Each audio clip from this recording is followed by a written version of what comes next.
ക്രിപ്റ്റോയിലും ഫോറക്സിലൊക്കെ trade ചെയ്യുമ്പോൾ നിങ്ങളുടെ bank account freeze ആകാനുള്ള സാധ്യതയുണ്ടോ?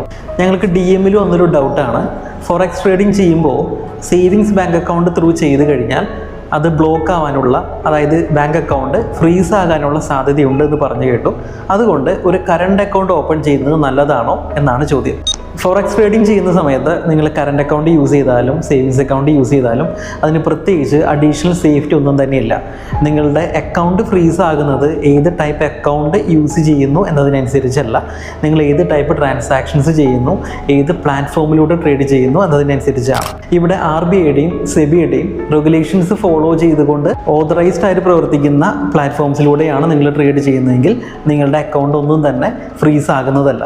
അതല്ല, നിങ്ങൾ ട്രേഡ് ചെയ്യുന്നത് ഇല്ലീഗലായിട്ടുള്ള മെത്തേഡിലൂടെ ആണെങ്കിൽ നിങ്ങളുടെ അക്കൗണ്ട് എല്ലാം ഫ്രീസ് ആകാനുള്ള സാധ്യതയുണ്ട്. ഏതൊക്കെയാണ് ആ ട്രാൻസാക്ഷൻസ്? അൺഓതറൈസ്ഡ് ആയിട്ടുള്ള ഫോറക്സ് ട്രേഡിംഗ് പ്ലാറ്റ്ഫോമിലൂടെയാണ് നിങ്ങൾ ട്രേഡ് ചെയ്യുന്നത്. ക്രിപ്റ്റോ, ഫോറക്സ്, P2P ട്രാൻസാക്ഷൻസ് ആണ് നടക്കുന്നത്.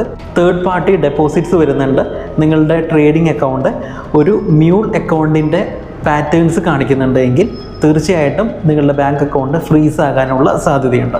അത് കറണ്ട് അക്കൗണ്ട് ആണെങ്കിലും ശരി, സേവിങ്സ് അക്കൗണ്ട് ആണെങ്കിലും ശരി.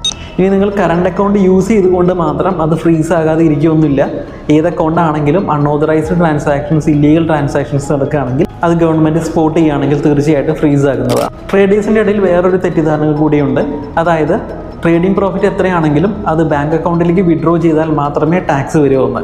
അതിനെപ്പറ്റി നെക്സ്റ്റ് വീഡിയോയിൽ കാണാം. Thank you.